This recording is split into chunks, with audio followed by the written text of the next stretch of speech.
folks, so we're here with the Ruger SFAR. If you've been watching the video, you know that I had some problems.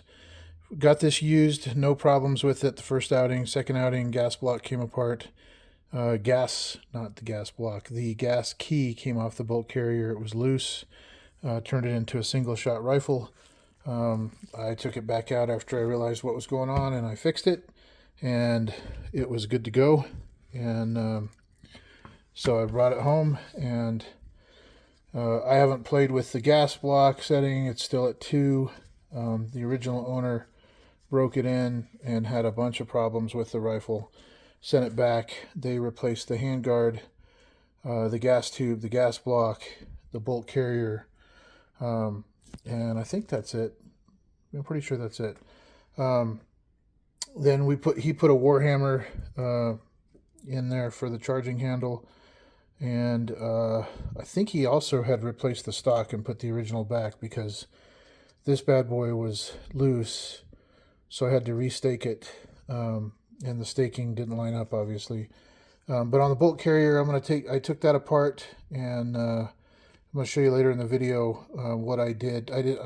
Obviously I did it all off camera, but all I did was Loctite it. So I cleaned it, Loctited it, cleaned it with brake cleaner after I cleaned it, then I Loctited it on. Made sure there was no Loctite in the gas area, and put it back together. Torqued it down to 55 foot-pounds and put it back together. Then restaked it because the staking job was pretty weak that it had. So, hey, we're going to see if it runs. If it has any problems, I could talk to the folks at Ruger, and I'll be shipping the rifle back. But I'm pretty sure we're going to be okay. It's run flawlessly since I got it after the first owner had all those parts replaced, with the exception of that gas key that came loose. And so, anyway, hope you like this one. I'm going to go ahead and run this video, show you the parts and all that stuff, and then when we get it out to the range again, I'll make another video, and hopefully after putting another 100 through it, I can take it apart and see that the gas key is not loose. So this is what I encountered when I took it apart after it was acting like a single shot.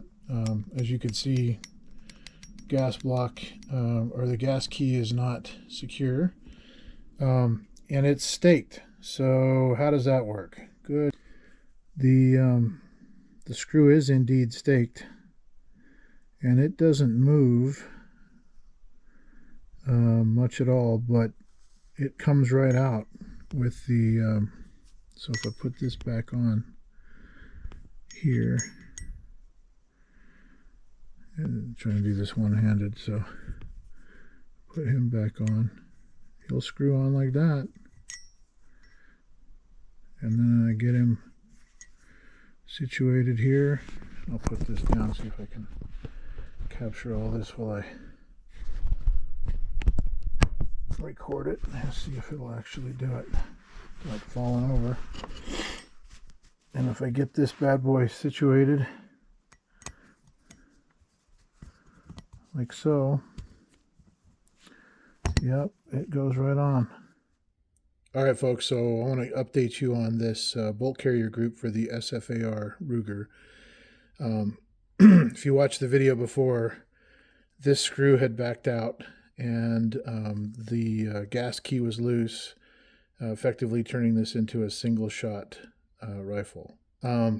I took the bolt out, tightened it back down, fired 15 more rounds. I knew that's what the issue was. Called Ruger. Ruger said I could send the whole rifle back, or I could Loctite this in, because it wasn't Loctited in, and then I could put it down, torque it down to factory spec, which is between 45 and 55 foot-pounds is what they told me. And so what I did was I went ahead and I took it apart, cleaned it, used some of this stuff to make sure there was no oil or grease or anything on the threads of this. And once I had it good and clean, I took some of this stuff, which I saw recommended online, and that specific part number 27010 was what was referenced as the good stuff.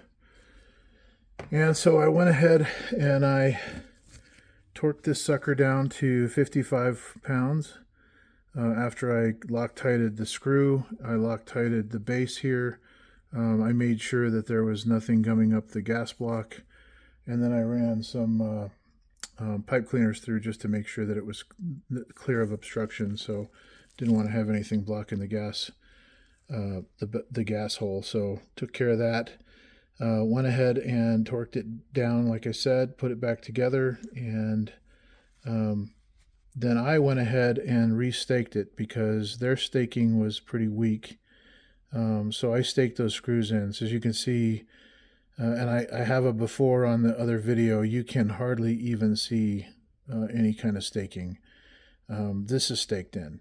So, you know, I did a pretty good job here of moving the metal into the screw's way. So hopefully we won't get any more gas key coming off. If we do, it will be going back to Ruger because I'm not going to fix it again. And Ruger told me that they would make it good no matter what.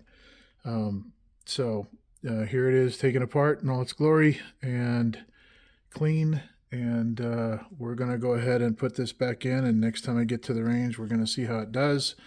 Probably put 100 rounds of 308 through it. And then after I'm done, I will take it apart and check the screw to see if it's moved back at all. And obviously I can tell from, I took pictures of where those are, so I'll know sort of where the screws line up in relation to the staking and those dots up there. So towards the top there you see them. So I'll have an idea where this thing is at. Anyway, I want to let you know what I did. We'll see how it runs.